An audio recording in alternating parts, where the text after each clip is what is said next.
Hello, friends. This is Confessions with Amy, and I'm glad you're visiting my channel. Here we share new confessions every day.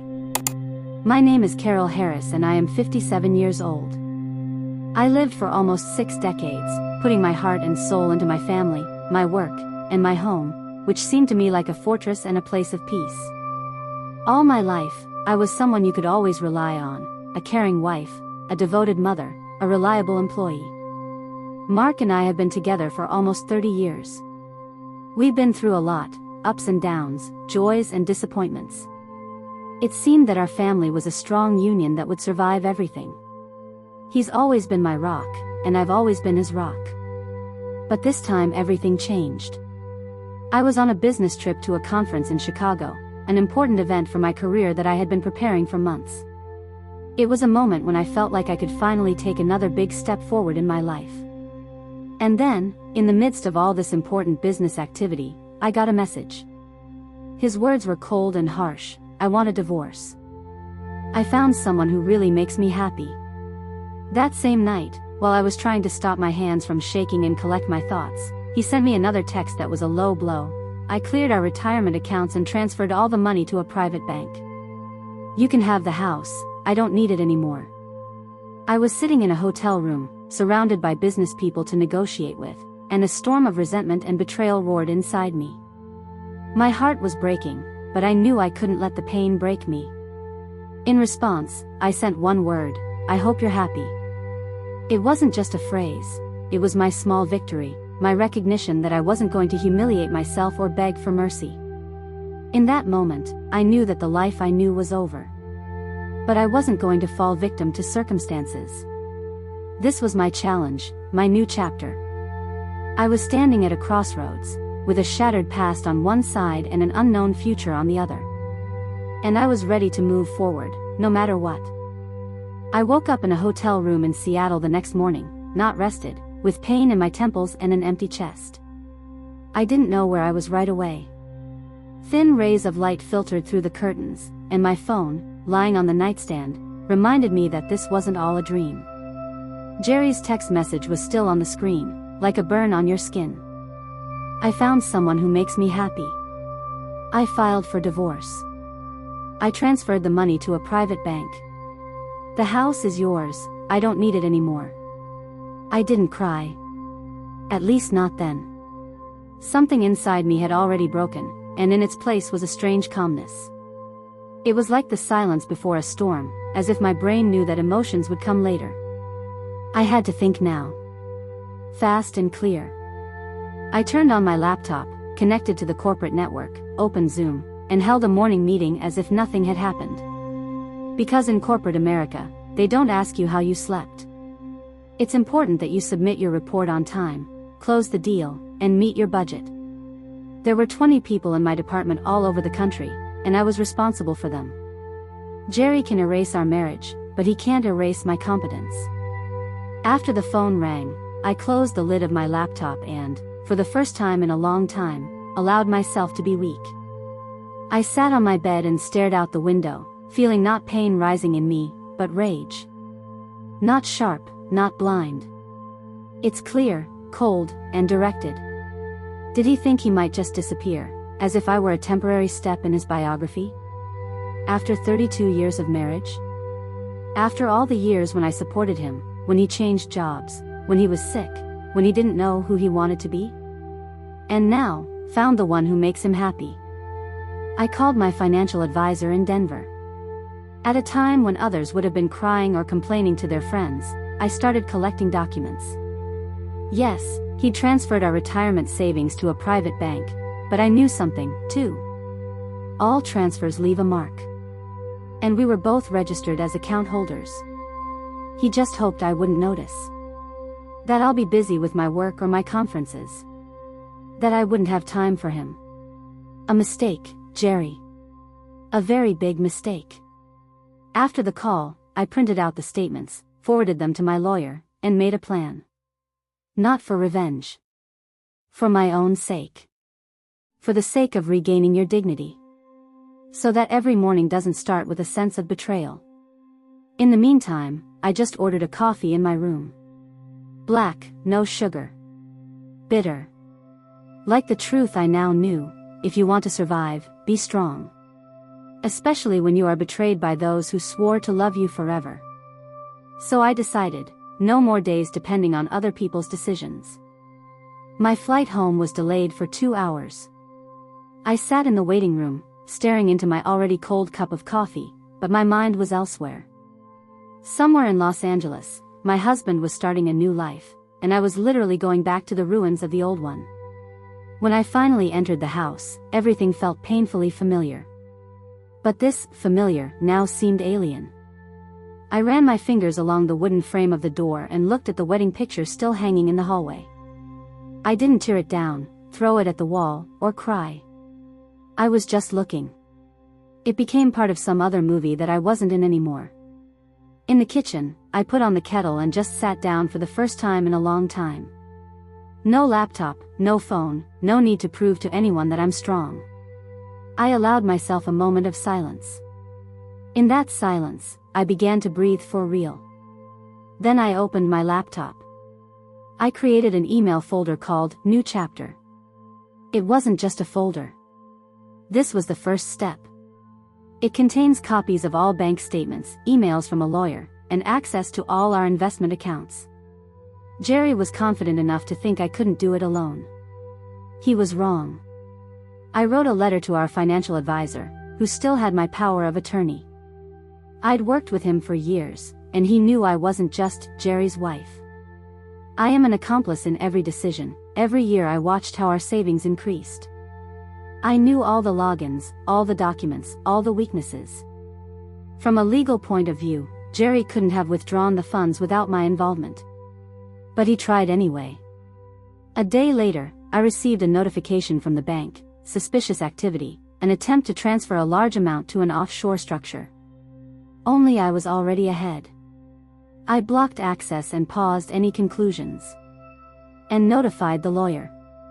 While he was enjoying the illusion of a new freedom, I was doing real work. I met with the accountant. I transferred the house to myself. He wrote himself that he did not claim it, let him reap now. I contacted my colleagues who had been trying to persuade me to start my own project for a long time. And for the first time in many years, I was really interested in what would happen next. A week later, I woke up earlier than usual. I made coffee. I put on a gray cardigan that I used to think was homey and sad, but now it's cozy and real. I stepped out onto the porch and breathed in the cool morning sun. The world was the same, but I was different in it. Not weaker. Wiser. And most importantly, freer. Have you ever watched a house of cards collapse? It doesn't fall all at once. One corner shakes, then the other, and then, almost imperceptibly, everything adds up to a pile of dust. That's how I remember the first week after everything Jerry did. But what's interesting is that I didn't collapse along with this house. I got to my feet. On the second day after I got home, I signed up for the gym. Not because I wanted to impress anyone, but because I needed a reminder, my body is mine. My life is mine. Even the sweat on my face has become a symbol of something bigger. Not pain. Freedom. On the third day, I went to brunch with Janine, my friend and conference colleague. We were sitting on the porch of a small cafe in downtown Austin, and for the first time in a long time, I wasn't afraid to tell them what was going on. I didn't hide behind the phrase, "It's okay." I told the truth. He's gone. He stole our retirement savings. And, you know what? I'm still standing. Janine nodded without interrupting. And then she said, "Can you finally open your own agency? All these years, you've been building a business for others. Build something of your own." That thought, an idea I dreaded before, now seemed tempting. I've always been the architect of success, but not my own. Always behind the scenes. Always, support. Never a scene. But now the stage was empty. And I knew it was time to go out into the light. I contacted a lawyer. He confirmed that despite the transfer of funds, I still had the right to file a counterclaim. It would be easier to take revenge, to snatch everything that is possible from him. But you know what? I didn't want to waste any more energy trying to get revenge. I just wanted to move forward. No rage. Without gravity. With dignity. Meanwhile, the rumors were spreading. Our mutual friends, the ones who were feasting with him in Los Angeles, started writing. Some of them could already smell the burning bridge. One of his new friends posted a photo on Instagram where Jerry looked like someone who life catches up with at the turn, a little rumpled, uncertain, like a boy pretending to be an adult. It was funny to see how his new happiness was already starting to look like a repeat of the old scenario. Meanwhile, I signed a lease agreement for a small but bright office space. I painted the walls a soft sage color, arranged the books, as if this wasn't the beginning of a business, but a personal reconstruction of the soul. I put a sign on the door. Carol Jensen Strategy and Consulting. I was sitting in my new office chair, listening to light jazz, and for the first time in a long time, I was smiling without pain. Jerry might have thought he'd taken everything we had, but he was wrong. He'd left the most important thing, me. A few weeks passed. My office has become a cozy extension of my home. Every morning began with a cup of tea and a beep of notifications. Customers came. Old colleagues recommended me, someone found me through LinkedIn, someone through word of mouth. I didn't pursue success, he found me. I wasn't hiding anymore. I wasn't trying to please her anymore. I built my own. On your own terms. And then, one morning, amid a pile of letters and plans, the bell rang. An unfamiliar number from Los Angeles. I didn't answer. A minute later, again. And again. For the fourth time, I turned on my answering machine. It was a voice I hadn't expected to hear so soon. Carol. It's me. Please, per ade. I did something stupid. Everything is falling apart for me. At least listen to me. I turned off my answering machine. Then came a text message from a mutual friend. Did you know that his new love left him for a personal trainer? And that he is now penniless? Of course I did. I watched in silence as the photos of her disappeared on his Instagram page. How instead of the beaches of Malibu, pictures appeared with a blurry glass of whiskey and empty captions like, "Sometimes everything goes away." What about me? I lived. I had a project with a large nonprofit organization in Chicago. There was an online course that I was preparing for young consultants. There were dinners with friends and evening walks under the cold but lively Texas sky. And then another phone call. This time I answered. Carol. You know, I've always been a, complicated person. But maybe we can discuss it. I miss you. I didn't know how good it was for us. It's not like that with her. I listened in silence. Not with hatred. Not with pity.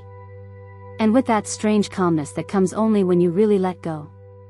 Jerry, you've made your choice. You're gone. And I'm moving on now. Without you.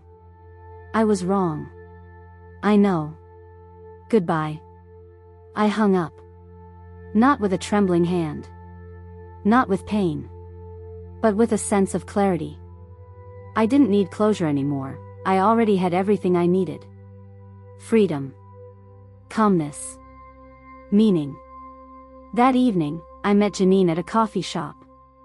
We had a glass of white wine and laughed when I told him about Jerry's phone call. What did you tell him? Just goodbye.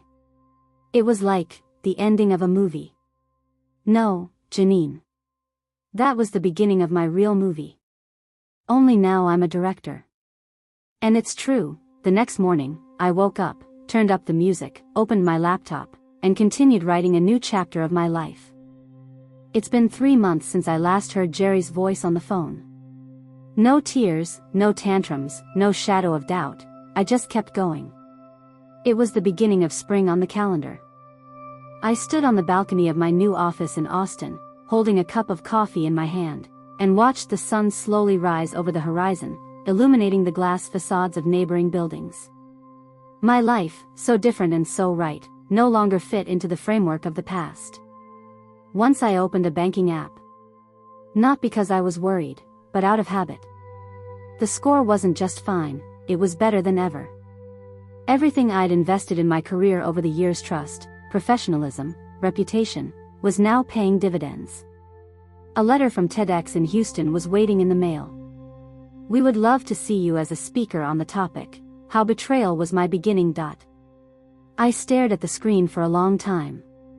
Not because I doubted it, but because I wanted to know that I was really here. In this new time. In the new version of yourself. Not the same Carol who once lay in a hotel room clutching her phone and rereading a text message from her husband. And the one who now tells her story not for pity's sake, but to inspire others. Later, I sat with Janine at the rooftop restaurant. We raised our glasses, laughed, and recalled stupid things from previous years.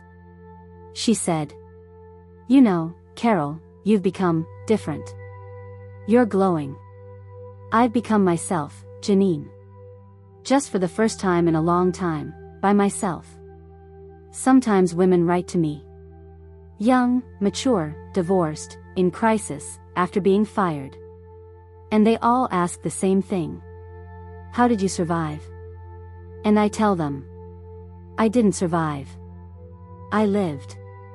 Only at first I had to understand, you don't have to be comfortable. I don't have to endure it. I don't have to burn for someone who will one day decide to erase everything with a single text message. The past has not disappeared. It is now my foundation. But I don't live in it. I'm not someone who can just take everything and expect it to break. The last time Jerry texted me just a quick, "Sorry," I didn't even open the message. Not because she was angry. I just didn't have anything else to say to him. And he had nothing left but regrets. What about me? I have a life. Full, bright, real. And finally, my own.